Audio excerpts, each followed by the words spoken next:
오늘 말씀의 제목을 따라해 보시기 바랍니다. 하나님밖에 없습니다. 하나님밖에 없습니다. 오늘 설교의 제목이 저와 여러분들의 고백이 되기를 간절히 소망합니다.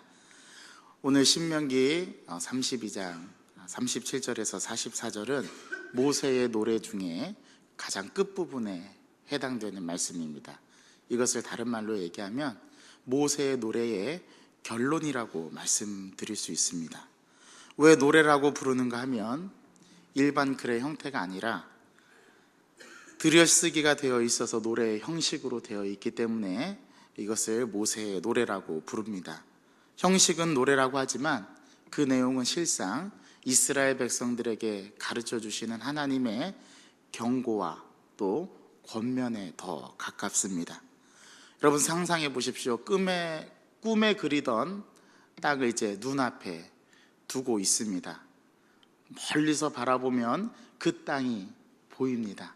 이제 곧 그 땅을 향해서 들어가게 될 것입니다. 그런데 들어가게 되기 시작하는 바로 그 시점에서 이스라엘 백성들을 모아놓고 모세가 마지막으로 고별 설교를 하고 있는 것이 바로 우리가 봉독한 32장의 내용인데요. 사실 31장부터 34장 이 4장에 걸쳐서 이 전체가 다 모세의 세 번째 설교, 마지막 고별 설교에 해당되는 내용입니다.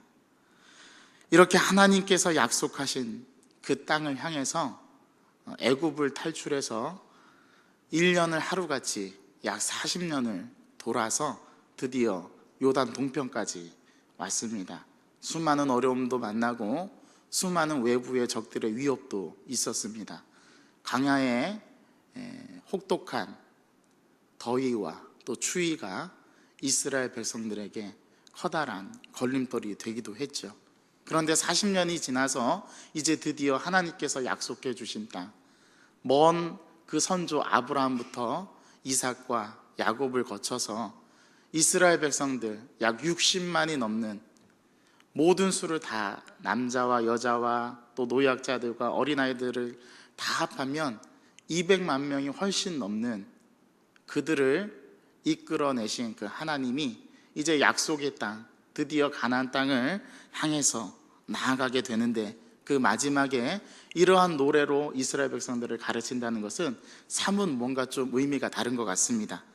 이 고별 설교에서 가장 중요한 장을 한 장 꼽으라고 한다면 단연 32장을 꼽을 수 있습니다.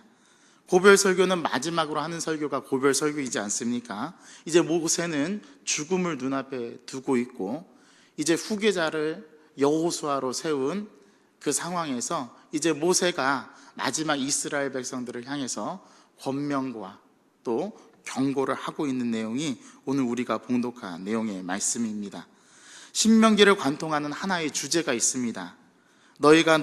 내가 너희에게 명령한 모든 말씀을 삼가 지켜 행하면 내가 너희들에게 복을 내릴 것이고 너희들이 내 명령을 지키지 않고 내 말을 따르지 않으면 너희에게 저주가 임한다라는 내용이 신명기 1장부터 34장까지 전체를 관통하는 내용입니다. 이 말씀을 한 말로 요약하라면 신명기 6장 4절에서 5절 말씀으로 요약할 수가 있습니다. 이스라엘아 들으라. 우리 하나님 여호와는 오직 유일한 여호와시니 너는 마음을 다하고 뜻을 다하여 또 힘을 다하여 내 하나님 여호와를 사랑하라. 이 한 말씀으로 요약을 할 수가 있습니다. 오직 우리가 사랑해야 할 분은 오직 하나님밖에 없다는 내용이죠. 오늘 37절 44절은 이 내용을 다시 다른 말로 반복하고 있습니다. 아주 그런데 중요한 말씀으로 기록하고 있어요. 우리 37절의 말씀입니다. 다 같이 읽어보겠습니다. 또한 그가 말씀하기를 그들의 신들이 어디 있으며 그들이 피하던 반석이 어디 있느냐. 이 말씀은 여호와 하나님 외에 다른 신이 없다라는 말을 다시 반복한 것입니다. 또 39절의 말씀을 또 읽어보겠습니다. 이제는 나 곧 내가 그인 줄 알라. 나 외에는 신이 없도다. 나는 죽이기도 하며 살리기도 하며 상하게도 하며 낫게도 하나니 내 손에서 능히 빼앗을 자가 없도다. 사무엘상 가면 한나가 이 구절을 그대로 인용하는데요, 여호와는 죽이기도 하시고 살리기도 하시고 부하게도 하시고 가난하게도 하시고. 이 말씀을 제가 새번역 성경으로 읽어보니까 아주 쉽게 다가옵니다. 한번 들어보십시오. 그러나 이제는 알아라. 오직 나만이 하나님이다. 나 밖에는 다른 신이 없다. 나는 죽게도 하고 살게도 한다. 나는 상하게도 하고 낫게도 한다. 아무도 내가 하는 일을 막지 못한다. 오늘 이 모세의 노래는 이 구절로 긴 노래의 끝을 맺고 있습니다. 그럼 여기서 우리가 한번 생각해 봐야 됩니다. 왜 모세의 노래 마지막에 이 구절로 끝을 맺고 있을까? 이 모세의 노래는요, 단순하게 노래를 부르라는 의미가 아니라 이 노래가 주는 목적과 메시지가 담겨 있다는 것입니다. 그 목적과 메시지가 바로 무엇인지를 분명하게 드러나게 해주는 구절이 오늘 우리가 봉독한 37절에서 44절의 구절입니다. 여기에서 비로소 이 노래가 부르는 목적과 의미를 이스라엘 백성들에게 다시 한번 상기시켜 주는 거죠. 다시 한번 기억나게 하는 거죠. 다시 한번 강조하는 것입니다. 노래가 단순히 노래로 끝나지 않는 이유는 이 노래가 이스라엘 백성들을 가르치고 깨닫게 하기 위함에 있다라는 분명한 목적이 있기 때문입니다. 그 목적은 이 노래의 끝부분에 와서야, 비로소 마지막에 와서야 그 목적과 주제를 드러내고 있다라는 말씀입니다. 그 노래의 목적은 바로 하나님은 한 분이시다. 나 외에는 다른 하나님이 없다라는 이 한마디 진술에서 시작이 됩니다. 어려운 말로 유일신 신앙이라고 합니다. 쉬운 말로 하나님만 사랑해야 한다는 말입니다. 그 하나님이 어떤 분이신지를 다짐한 후에 모세의 노래는 43절의 마지막 모든 나라들은 즐거워하고 주님의 백성과 함께 즐거워하라는 43절의 말씀으로 끝을 맺고 있습니다. 우리는 여기서 다시 한번 32장의 전체 내용을 살펴볼 필요가 있습니다. 32장 첫 절은 하늘은 귀를 기울이고 땅은 여호와의 말씀을 들을지어다, 이 말씀으로 선포하면서 시작하죠. 그리고 신실하신 하나님과 패역한 이스라엘을 서로 대비시킵니다. 하나님은 어떤 분이신가 하면 32장 4절부터 쭉 서술되고 있는데요, 먼저 하나님에 대한 내용을 서술하고 그 다음에 이스라엘 백성들이 어떤 백성인지, 하나님의 자녀가 어떤 백성인지를 드러내 주는데요, 하나님은 반석이시다, 변함이 없으신 분이시다, 정의로운 분이시고 거짓이 없고 공의로우시고 바르신 분이시다 라고 하나님을 정의합니다. 아버지시고 너희를 지으신 이시고 우리를 만드신 분이시며 광야에서 너희를 보호하셨고 또 눈동자와 같이 너희들을 지키셨고 낮에는 구름기둥으로 밤에는 불기둥으로 독수리가 자기 새끼를 돌봄같이 돌보시고 그렇게 너희들을 업어서 여기까지 인도하신 하나님, 그 하나님은 오직 한 분밖에 없으시다, 그렇게 표현하고 있습니다. 그리고 나서 바로 이스라엘 백성들에 대해서 얘기를 하는데, 이스라엘 백성들을 뭐라고 얘기하는지 여러분 들어보십시오. 어리석고 지혜가 없다, 살찌고 비대해지고 윤택해지니 하나님을 발로 차버렸다, 자기를 구원하신 반석을 발로 차버렸고 다른 신들을 섬기고 우상 숭배하고 너희들은 패역한 세대며 우상을 자기 힘으로 삼고 하나님의 명령을 지키지도 않고 따르지도 않았다. 18절에 아주 한마디로 이 말을 요약하는데요, 너희들이 하나님을 잊어버렸다 라고 얘기합니다. 이 노래에서 가장 부각이 되는 것은 하나님이 어떤 하나님인가가 아니라 이 백성이 어떤 백성인가가 더 중요합니다. 이스라엘 백성들은 부패한 백성입니다. 그 부패의 결과는 풍요로움 속에서 하나님을 잊어버리는 것입니다. 이스라엘 백성들이 자신의 반석이었던 하나님을 잊어버리는 이 엄청난 일이 어찌 일어났을까요? 풍요로워지고 살만해지니까. 은혜와 구원의 감격을 잊어버리고 자기 힘으로 살아오다 보니까 하나님을 잊어버리게 되었다라는 것입니다. 여러분, 이 말이 이스라엘 백성들에게 국한된 이야기가 아니라 우리도 똑같지 않습니까? 우리가 정말 어려운 일을 만날 때 우리가 간절히 애간장이 끓는 마음으로 하나님 앞에 나와서 기도하죠. 하나님, 제가 이런 어려움을 만났습니다. 하나님 도와주십시오. 하나님이 도와주시지 않으면 이 어려움을 제가 해결할 능력이 없습니다. 그렇게 간절히 기도하고 하나님 앞에 매달립니다. 우리 하나님은 그 기도를 들어주시고 응답해 주시죠. 그래서 그 어려움을 이기게 하시고 그 어려움을 피해가게 하십니다. 그리고 나서 우리의 모습은 어떻죠?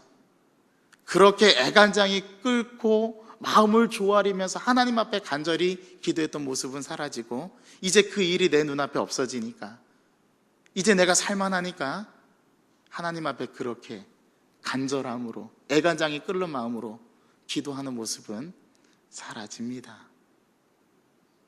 이게 어떤 모습이냐면 하나님을 잊어버리는 거예요. 하나님의 은혜, 또 하나님의 은총을 잊어버리고 이제 살만하니까, 이제 하나님 없어도 내가 잘 살아갈 수 있는 것처럼 느껴지니까 하나님이 점점 잊혀지는 것입니다. 그러다 보니 하나님의 자리에 다른 것이 앉기 시작하죠.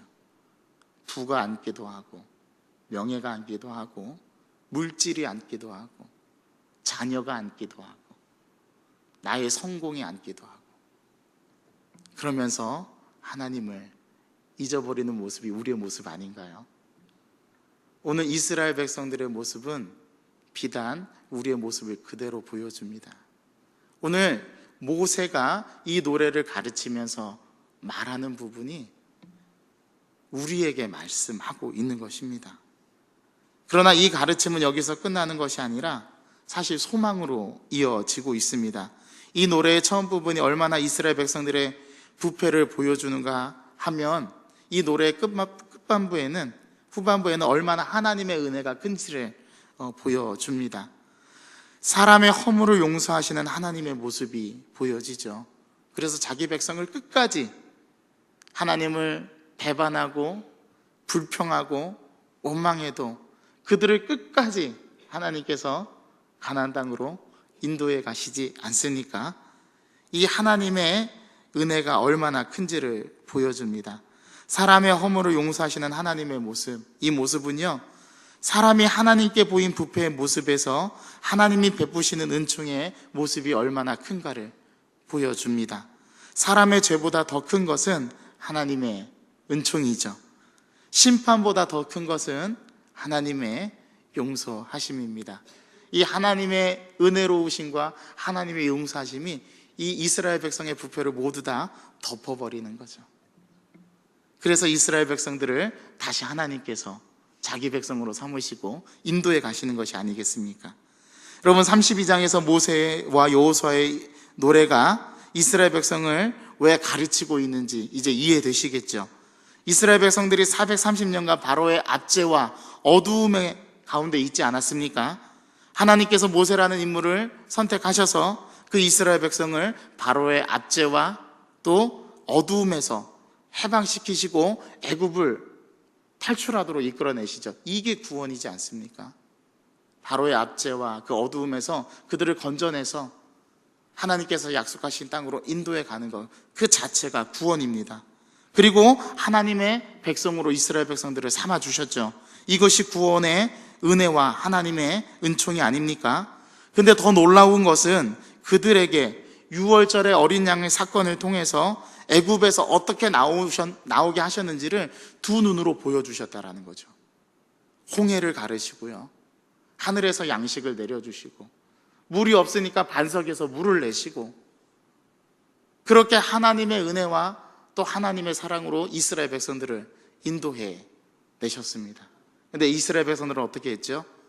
조금이라도 먹을 것이 없으면 불평하고, 하나님, 우리를 왜 애굽에서 가만히 내버려 두시지? 이곳 광야로 인도하셔서 여기서 굶어 죽게 하느냐? 여기서 왜 목말라 죽게 하느냐? 왜 아말렉을 만나 우리가 이런 위험에서 죽게 만드느냐? 이렇게 불평하고 원망했던 모습이 이스라엘 백성들의 모습이었지 않습니까? 그런 어려움과 모든 역경을 다 하나님께서 해결해 주시고 이스라엘 백성들을 드디어 가나안 땅 들어가기 초입에 인도하셨습니다. 그래서 오늘 노래의 결론이 이렇게 한 신은 나밖에 없다. 여호와밖에 없다. 다른 신들이 어떻게 이렇게 한 일을 너희들이 한번 이야기해 보아라. 오늘 37절에서 그 이야기를 하고 있는 것입니다. 어느 날 제가 퇴근해서 집에 들어갔는데 아들이 문 앞까지 달려나와 인사를 합니다. 이게 무슨 일인가 싶어서 인사를 받고 났더니 아들이 저에게 이런 말을 하는 것입니다. 아빠 최고. 나는 아빠밖에 없어. 아빠가 최고야. 이렇게 이야기를 하는 거예요. 평상시 이런 말 잘 안 하거든요. 근데 그날따라 무슨 일인가 싶어서 가만히 그 아이의 행동을 지켜보니까 나중에 알고 보니까 그 아이가 선물을 받고 좋아서 한 인사였습니다. 나중에 알고 보니 선물을 받아서 너무 마음이 좋아가지고 시키지도 않았는데 제가 문을 열고 들어가니까 쭉 쫓아나와가지고 아빠가 최고라고, 아빠밖에 없다고 그렇게 인사를 하더라는 말입니다. 그런데 이 말이 제 귀에서 떠나지 않고 계속 맴도는 겁니다. 또 이 말이 얼마나 듣기가 좋은지 그 말을 해준 아들에게 고마운 마음이 들었습니다. 그런데 그 말이 제 귀에서 떠나지 않고 계속 맴돌면서 이런 생각이 들었습니다. 제 아들이 난 아빠밖에 없어. 아빠가 최고야. 그 말이 계속 제 머릿속에 울리는데 정말 이 아들의 말처럼 나는 하나님 앞에 하나님 최고입니다. 저는 하나님밖에 없습니다. 나는 이런 고백을 드렸던 적이 있을까? 제 스스로 반성이 되더라는 말입니다. 하루하루 이렇게 살아가는 것도 하나님의 은혜인데 어제 눈을 감아서 나는 오늘 눈을 뜨지 못하면 나는 거기서 내 인생이 끝나는 건데 하나님께서 나에게 오늘도 생명을 주셨다는 것은 아직 이 땅에서 내가 해야 될 사명과 소명이 있기에 하나님께서 나에게 생명을 또 오늘 허락해 주신 것인데 나는 그것에 감사하면서 살고 있는가? 그런 생각이 들더라고요. 여러분 어떻습니까? 여러분에게 있어서 하나님만이 최고입니까? 하나님밖에 정말 없습니까? 아니면 말로만 그렇게 이야기는 하면서도 다른 것들이 최고가 되는 적은 없었는지요? 우리는 이 고백을 한번 우리 스스로에게 물어보고 또 하나님 앞에 고백하는 이 시간이 되어야 합니다. 정말 하나님밖에 없는가? 건강할 때 정말 하나님을 더 찾는가? 부유할 때 정말 하나님이 주셨다는 것을 인정하면서 오히려 더 부유할 때 하나님께 더 많이 기도하고 더 많이 말씀 묵상하고 더 하나님 앞에 열심을 내는 모습으로 가고 있는가? 아니면 그 하나님의 은혜를 잊고 살고 있지는 않는가? 성공할 때 나는 정말 하나님을 더 깊이 만나고 있는가? 잘 나갈 때 나는 정말 하나님의 은혜로 여기고 그 하나님 앞에 서가고 있는가? 이 질문을 오늘 이 본문 말씀에 비추어서 한번 저와 여러분에게 적용해 보기를 바랍니다. 이럴 때 더 하나님을 잘 섬기고 잘 나가게 해주실 때, 성공하게 해주실 때, 건강하게 해주실 때, 부유하게 해주실 때, 풍요롭게 해주실 때 하나님을 발로 차는 것이 아니라 그 하나님을 더 굳게 부여잡고 이 마지막 때를 내가 살아가고 있는가? 나는 오늘 하루를 그런 삶을 살고 있는가? 우리 스스로에게 적용해 본다면 우리 하루의 삶이 일사불란하게 정리되겠죠. 누구 앞에서? 하나님 앞에서. 저와 여러분들이 그런 존재라는 사실을 오늘 이 말씀을 통해서 깨닫기를 간절히 소망합니다. 하나님밖에 없는 사람은요 절대로 걱정이 있을 수가 없어요. 왜요? 하나님이 최고니까. 하나님밖에 없으니까. 또 하나님밖에 없는 사람은 두려울 게 없습니다. 진짜 하나님을 두려워하는 사람은요 내가 지금까지 두려워했던 것은 아무것도 아닌 게 되는 거예요. 그게 바로 내 앞에 놓여져 있는 하나님입니다. 하나님밖에 없는 사람은 세상에서 가장 무서운 사람입니다. 하나님밖에 없는 사람. 제가 어떤 사람을 가장 무서워하냐 하면은요 하나님밖에 모르는 사람. 전 그 사람이 가장 무섭습니다. 저는 어떤 사람이 무서운가 하면은요 하나님 앞에 끈질기게 기도하는 사람, 하나님만 붙들고 사는 사람. 저는 그 사람이 제일 무섭습니다. 왜냐하면 하나님밖에 없기 때문입니다. 오늘 하루의 삶에서 하나님밖에 없는, 하나님 한 분만으로 만족하는 저와 여러분들의 삶이 되기를 간절히 소망합니다. 오늘 말씀을 놓고 오늘 해보고 싶은 것 한 가지와 하지 말아야 할 것 한 가지를 한번 적어 보십시오. 그런데 이 말씀대로 사는 하루가 되게 해달라고 우리 같이 기도하는 시간을 갖도록 하겠습니다.